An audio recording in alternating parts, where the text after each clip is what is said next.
Boa noite a todos, sejam bem-vindos à nossa casa mais uma vez. Salve Deus! Quero agradecer mais uma vez a oportunidade de estarmos juntos nessa terça-feira, né? Agradecer também pelas orações desse último final de semana para nossa família, tanto a família espiritual como a família biológica, né? E pela partida do nosso querido Luiz Vanderlei, que Deus e toda a espiritualidade já o acolheu, né? E para vocês que estão aí do outro lado, né? Tem bastante gente ligada conosco. Desejar um excelente estudo. Analina, Portugal, Lucas de São Carlos, a Eliane de São Paulo. Tem mais gente, tem a Isa, tem mais gente ligada. Que a luz divina possa chegar até você, aonde você estiver agora, tá bom? Que assim seja.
Prece de Cáritas. Deus, nosso Pai, que sois todo poder e bondade, dai força àqueles que passam pela provação, dai luz àqueles que procuram a verdade, e ponde no coração do homem a compaixão e a caridade. Deus, dai ao viajante a estrela guia, ao aflito a consolação, ao doente o repouso. Pai, dai ao culpado o arrependimento, ao espírito a verdade, à criança o guia, ao órfão o pai. Que a vossa bondade se estenda sobre tudo que criastes.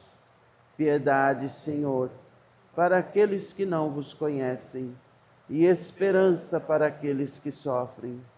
Que a vossa bondade permita aos Espíritos Consoladores derramarem por toda a parte a paz, a esperança e a fé.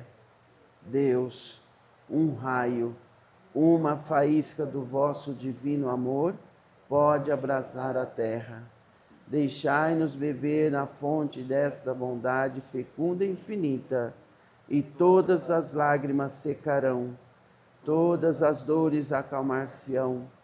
Um só coração, um só pensamento subirá até vós, como um grito de reconhecimento e de amor. Como Moisés sobre a montanha, nós os esperamos com os braços abertos. Ó bondade, ó poder, ó beleza, ó perfeição. Queremos de alguma sorte merecer vossa misericórdia. Deus, dai-nos a força no progresso de subir até vós. Dai-nos a caridade pura, dai-nos a fé e a razão. Dai-nos a simplicidade que fará de nossas almas o espelho onde refletirá um dia a vossa santíssima imagem. Que assim seja. Deus Pai, Criador de todas as coisas, mais uma vez nos colocamos na vossa presença e na vossa luz. Tu que criastes todo o universo, criastes cada um de nós e conhece os nossos corações. Conheceis também as nossas necessidades. Que possamos hoje alimentar a nossa alma.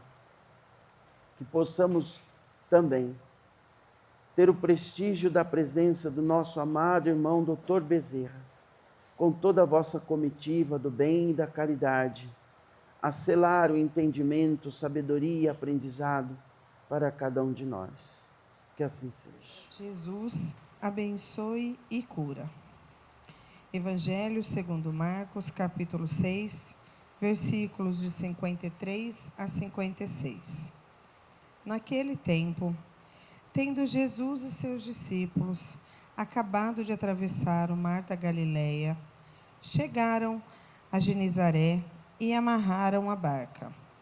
Logo que desceram da barca, as pessoas imediatamente reconheceram Jesus.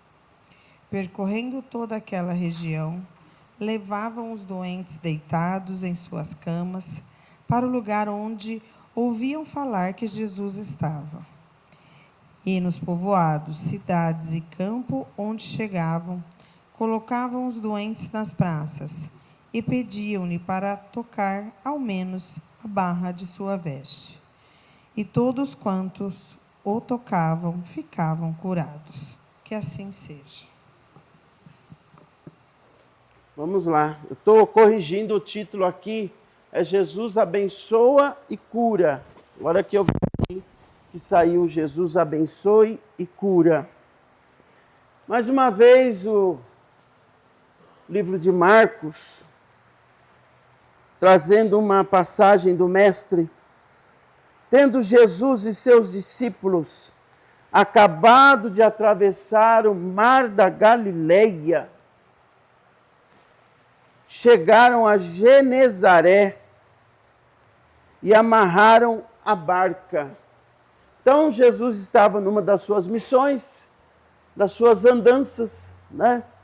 Atravessou o mar da Galileia, chegou até Genezaré, junto com seus discípulos. Olha, os elementos: Jesus, discípulos,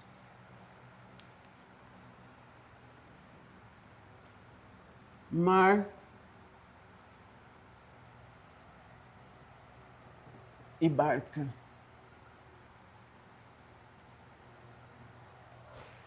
Vou deixar aqui para depois a gente voltar nisso. Logo que desceram da barca, as pessoas imediatamente reconheceram Jesus. Uma das tarefas que nós temos.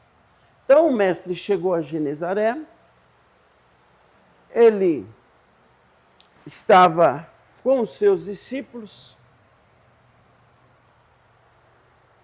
ele fez a travessia do mar e ele desceram e amarrou ali a sua barca. A pergunta é: os discípulos andavam sozinhos? Os discípulos andavam sozinhos? Não. Outra questão. O mestre andava sozinho? Também não, né? Por que algumas pessoas insistem em querer fazer uma jornada sozinhas? Se acham autossuficientes, no sentido de achar que nunca vai precisar do outro. Se o próprio mestre não andava sozinho. Outra questão.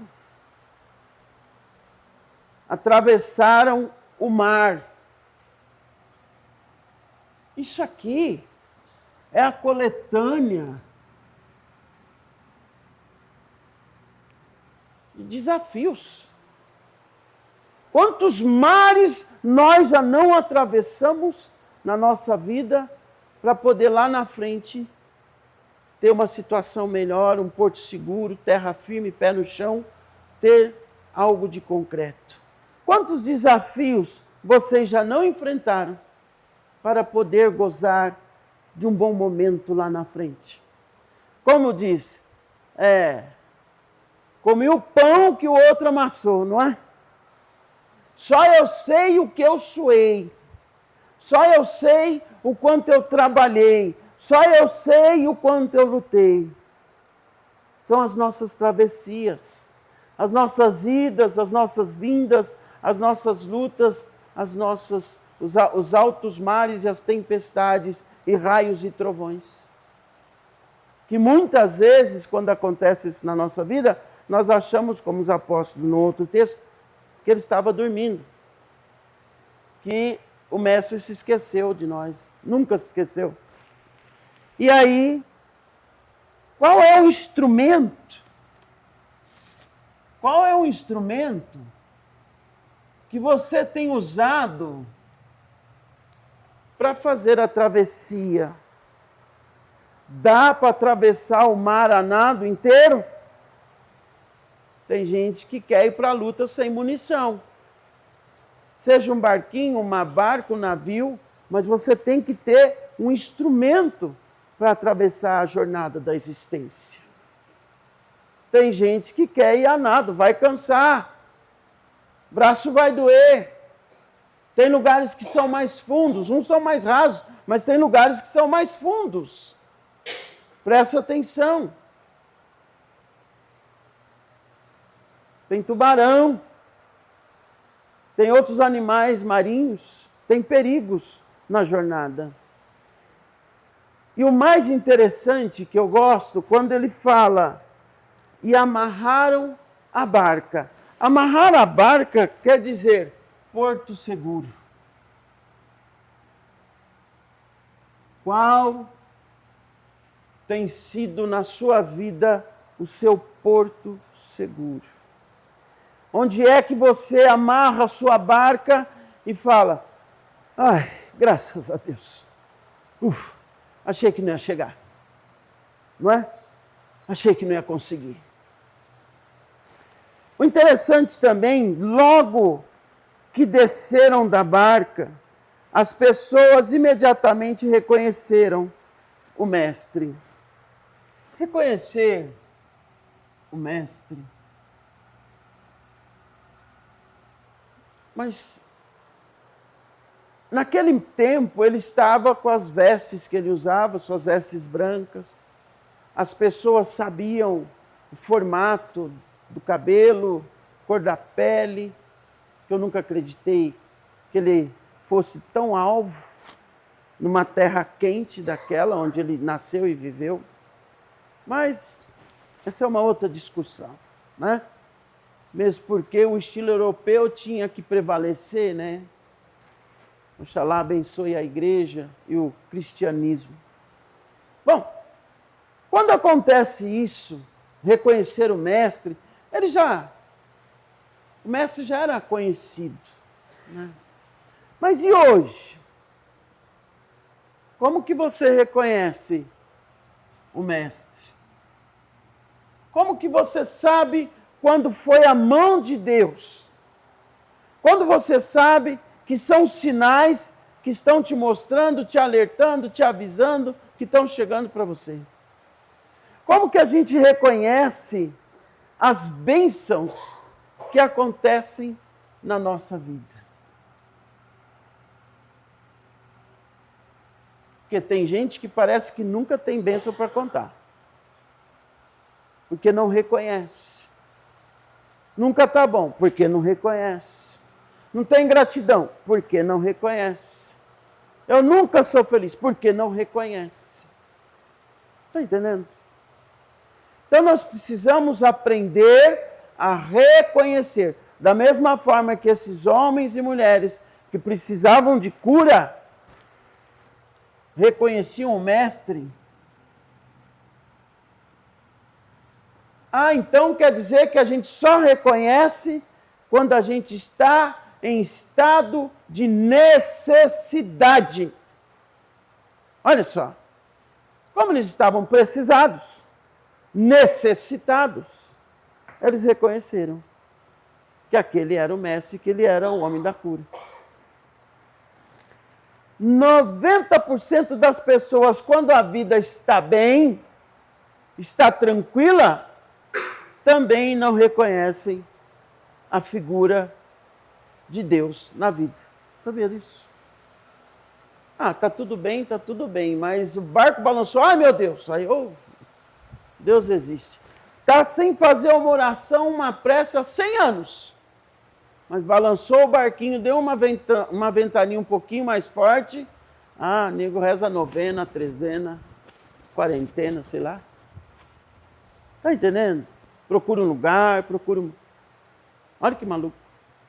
Como nós somos interesseiros ou medíocres diante da grandeza de Deus. E essa é uma falha nossa, viu, gente? Do ser humano, da humanidade.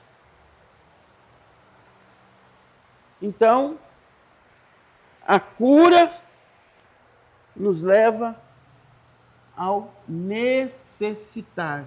E ao necessitar, você reconhece. Mas passou aquilo também, passou o milagre, daqui a pouco está nós lá de novo, falando besteira para a vida, né? Está nós de novo. Uma questão interessante. Percorrendo toda aquela região, levavam os doentes deitados em suas camas. Então, levavam para o mestre os doentes. Nas camas, nas macas.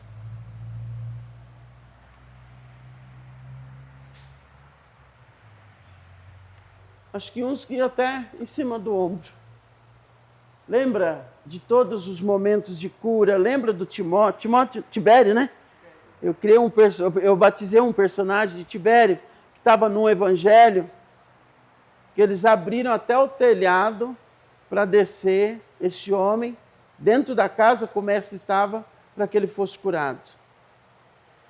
Falo sempre do cego Bartimeu, que era o escandaloso, no meio da multidão, tipo nós, quando a gente está em desespero, sabe? Saiu gritando, Jesus, filho de Davi, tem piedade de mim. E o povo, vou ficar quieto, fala baixo, o mestre está curando, o mestre está... Não, mas eu preciso dele, Jesus, querendo chamar a atenção do mestre. E o mestre fala: o que queres que eu faça? Se ele perguntar para você hoje: o que queres que eu faça na tua vida? O que você quer que eu faça? Você tem essa resposta para o mestre? O que queres que eu faça? Eu já sei o que pedir. Você sabe o que pedir? Então, levavam esses doentes de várias maneiras para que o mestre curasse. Olha que interessante. Suas camas para o lugar onde ouviam falar que Jesus estava. Ou seja, que esforço é esse? Olha que maluco, hein, gente? Porque se ele estava curando no Sorocabano, mas a essa altura do campeonato ele já está no Boa Vista, eu levei esse homem, carregamos esse homem até o Sorocabano. Agora ele já está no Boa Vista, ó. Os extremos da cidade, os extremos dos pontos. Então, levavam aonde ouviam falar que ele estava. Então, há um esforço, não só do enfermo, mas também de outros. Quem são esses outros? Os outros são aqueles que carregavam os enfermos.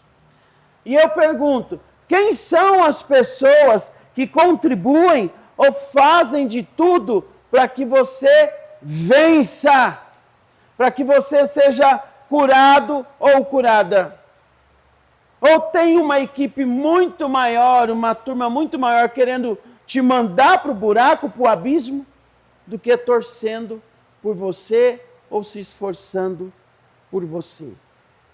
É outra reflexão que a gente precisa saber, olhar ao nosso redor e saber com quem realmente você pode contar.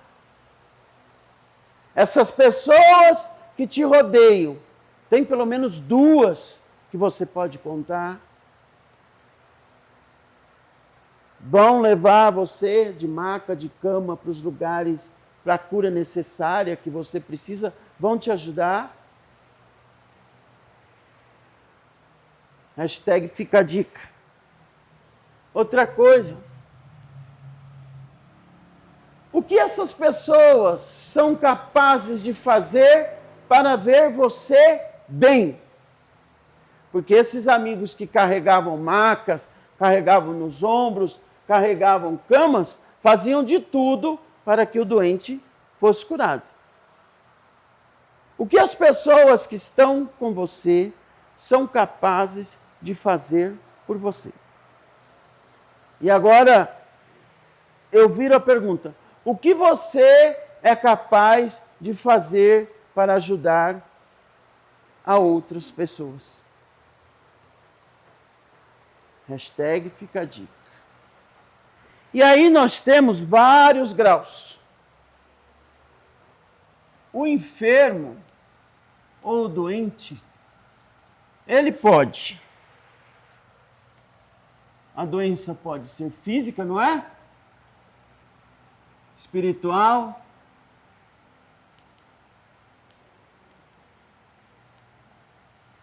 Emocional.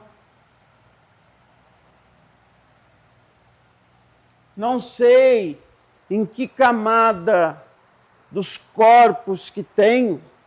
O corpo que todo mundo vê é esse aqui. Mas há vários corpos, várias camadas, para até chegar nesse corpo visível. Há vários corpos invisíveis para até chegar nesse corpo invisível. Muitas vezes a cura, ela precisa ser no campo espiritual. Cuidou do espiritual, o corpo fica bem. Entende isso? Estão aí batendo cabeça de médico em médico, correndo para lá, correndo para cá e ninguém consegue. Chega no espiritual, muitas vezes, outras vezes, pode ser físico. Pode ser até algo que você materializou encucando, baixando brecha. E se materializou mesmo. Com o poder da tua palavra, inclusive. Ai, nada para mim dá certo. Nunca tá bom. Ai, mais essa acredita, menino? Meu sobrinho. Nossa, minha vizinha, a sogra dela teve um... Cara, pare de somatizar coisa que não é sua. Abra a gaveta da tua vida e cuide do guarda-roupa da tua vida. Pare de absorver e somatizar coisas que não são suas. Às vezes a tua doença é um pouco da doença que você pegou de cada um. Aí ela passou a ser sua mesmo, né? Pega a doença de um, pega a doença do... Não, estou aqui para ajudar. Não vou carregar a tua cruz, mas posso te ajudar. Entende isso? Outra questão emocional.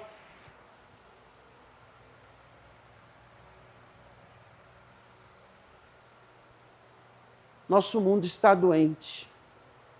A humanidade está doente. Nunca cresceu tanto os atendimentos quando se fala do campo emocional.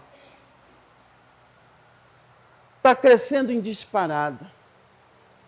Pessoas procurando os profissionais da saúde mental, das questões emocionais, numa crescente assustadora. Antigamente, quando a gente tinha amigos, a gente desabafava com os amigos. As comadres se conversavam, os compadres se conversavam. Passei esses dias e vi uma senhora, que inclusive cumprimentou a Maria. Eu falei, Maria, você acredita que ela tem o costume de pôr a cadeira na calçada, ela, os filhos, a nora, a vizinha do lado de lá, e fica tudo conversando ali, tomando a fresca, como se diz. Conversando. Conhece seus vizinhos? Tem se reunido com as suas famílias? Quem são os seus amigos? Para quem você desabafa? Com quem você troca as suas asneiras, as suas besteiras da cabeça, suas neuras? Com quem você vomita tudo, põe para fora e você fala, não, esse ou essa eu posso confiar. Não, essa não vai dar risada dos meus problemas ou das minhas dificuldades. Com quem você se sente à vontade de falar, eu não vou porque eu estou sem grana? Quando a gente era adolescente, a nossa turma, adolescente para jovem, né? A nossa turma saía em 16, 17, era uma turma grande. Chegava num lugar aqui em Jaboticabal, então durante a semana já se combinava o sábado, olha que interessante. E quando era aquele, chegando para o final do mês, que ninguém tinha dinheiro, eu passava o óleo de peroba, né? E eu ia falar com o dono da boate, da danceteria, como queiram, como chamar. A gente pode pagar sábado que vem? Pô, Serginho, você me quebra. Por favor. Vocês estão em quanto? Nós estamos em 16. Tá bom. Aí ele falava, marca lá, 16 entradas pro Serginho. Olha só. Eu era o cara. Aí, 1, 2, 3, 4, 16, convite, 16 entradas. Saía lá, a turminha já estava, e aí, o que ele falou? Não, ele deixou, só que, meu nome, hein? Vocês me pagam durante a semana. Que aí saiu o pagamento, ou o vale, né? No dia 20. Aí, durante a semana, ia todo mundo lá em casa. Vim trazer o dinheiro. Chegava no outro sábado, eu chegava até de peito estufado, né? Aí eu era o homem da grana, né? Vou pagar aquelas 16 lá. E pagava. Mas nós tínhamos amigos. E às vezes um não tinha, o outro tinha. Um não tinha, o outro tinha. Emprestava em outras ocasiões. Eu nunca tive uma lancheira. Eu nunca levei um lanchinho para a escola, porque eu precisava da merenda da escola. Mas no prezinho, em 77 e 78, eu tinha um amigo que tinha uma lancheira e repartia o lanche dele comigo. Essa solidariedade que nós precisamos resgatar, esse amigo de verdade, esse companheirismo. Quando a gente ia lá na casa da tia, que também era comadre da mãe, tia, minha mãe falou, só empresta uma caneca de açúcar. Quando meu pai receber, ela te devolve. Ela vai fazer compra quinta-feira e ela te devolve. Sabe essa noção que somos todos iguais? Sabe essa noção que nós precisamos nos ajudar? Essa noção, olha, estamos todos juntos, você vai enfrentar isso, nós vamos enfrentar com você. Nós precisamos resgatar esses valores. Nós precisamos ser solidários com o próximo. Veja ali, levavam os doentes na praça pública, nos campos, onde eles estivessem. Eles se organizavam e levavam aqueles enfermos. Moral da história, os enfermos tinham amigos. E quem são os seus amigos? Tanto na saúde, quanto na enfermidade, nas dificuldades. Quando eu vi esse evangelho hoje, que ele falou comigo, eu falei, misericórdia. Misericórdia. E aqui ele fala, e nos povoados, nas cidades, nos campos onde chegavam, colocavam os doentes nas praças e pediam para tocar ao menos a barra da sua veste. Vocês já viram?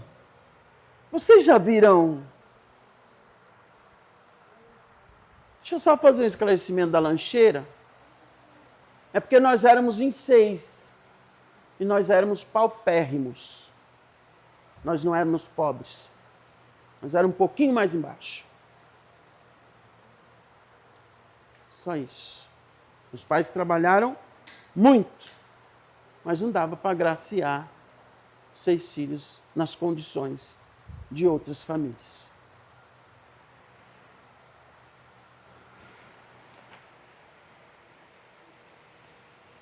Vocês já viram alguma coisa parecida com isso? Se eu tocasse pelo menos as vestes dele. Vocês já viram algum evangelho parecido com esse? Já, né? De uma mulher que vertia sangue há mais de 12 anos, um fluxo de sangue, e que ela dizia, se eu pelo menos tocasse nas vestes dele, eu sei que eu seria curado. E ela vai no meio da multidão se arrastejando, porque vertendo sangue há mais de 12 anos, está fraca, está anêmica, já tinha gastado tudo que podia com médicos naquela época. E ela encostou nas vestes dele, ele sentiu que uma força maior saiu dele, uma energia, uma força, e disse, alguém me tocou. E os seus discípulos falaram, mestre, no meio dessa multidão, como assim alguém te tocou? Obviamente, não, tocou de forma diferente. E essas pessoas criam que se tocasse nas vestes, na barra das vestes dele, também seriam curadas. Tem pessoas que devem estar esperando o mar abrir de novo. Tem gente que deve estar achando que vai ter outra arca de Noé, outro dilúvio. Mas é uma cegueira espiritual tão grande que não consegue ver ou reconhecer as bênçãos. Salve Deus! Não consegue reconhecer as bênçãos. Não deixa a fé fluir. Pensamentos de bloqueio. Pensamentos de achar que Deus não o ama ou a ama. Pensamentos de achar que não é merecedor ou merecedora. Aborta isso, gente. Todos nós somos filhos de Deus. Eu erro, tu erras, eles erram, nós erramos, vós errais, eles erram. Mas somos todos filhos de Deus. Ninguém é melhor que ninguém. Fernandinho Beiramar merece uma bênção? Sim, eu também. Olha que interessante. Deus nos olha do mesmo jeito? Sim. As consequências dos atos dele são as consequências dos atos dele. Assim como as consequências dos meus atos são consequências dos meus atos. Mas o amor incondicional do Criador por mim, por tu, por ele, por nós, é o mesmo. É do mesmo tamanho. Não tem ninguém aqui mais beneficiado ou menos beneficiado diante do amor de Deus.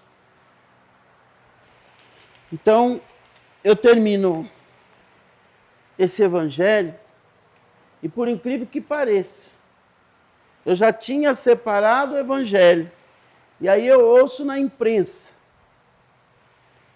que amanhã, dia 11, é o Dia Mundial dos Enfermos. E é o dia de Nossa Senhora de Lourdes, que é a padroeira dos enfermos. Gente, que conexão é essa? Aí eu pergunto, meus queridos enfermos, quais são as vossas enfermidades interiores, físicas, emocionais? Emocional faz assim, né? Vem aqui, sobe aqui, vem aqui, sobe aqui. Quais são as curas necessárias? Quais são as curas hoje que você precisa? Peça ao alto, à espiritualidade, ao mestre, as curas que você precisa hoje. Se pelo menos você tocasse nas vestes dele hoje, qual cura você gostaria de alcançar? Essa é a pergunta. Qual a cura necessária?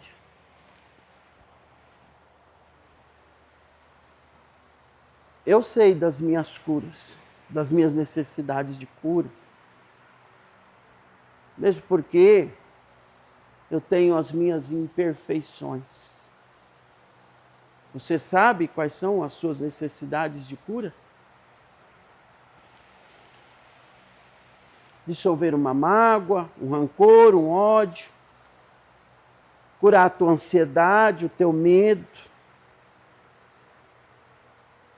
uma dor física, uma doença de um exame, de alguma coisa que você recebeu recentemente, está com o coração inquieto. Onde lhe dói? Dói no corpo físico ou dói na alma? Dói no coração? Onde é que dói? Só você sabe. Só nós sabemos, cada um sabe de si. Então eu desejo que esse evangelho de hoje possa nos trazer essa bênção e essa cura do nosso mestre para as nossas vidas. Que assim seja. Deus Pai, Criador de todas as coisas, Tu que conheces as nossas necessidades, ilumina o nosso caminho, guarda a nossa fé, fortalece o nosso coração, tudo que está doendo dentro de nós, fora de nós, na nossa alma, no nosso emocional, no corpo físico. Faça, Senhor, as curas necessárias, seja por misericórdia, seja por merecimento, ou seja, por livramento, nós nos colocamos no teu colo, nos teus braços e pedimos: cura, Senhor, onde dói. Cura, Senhor, em todos os lugares, nossas famílias, nossos irmãos, nossos filhos, nossos pais, nossos amigos, nosso trabalho. Cura, Senhor.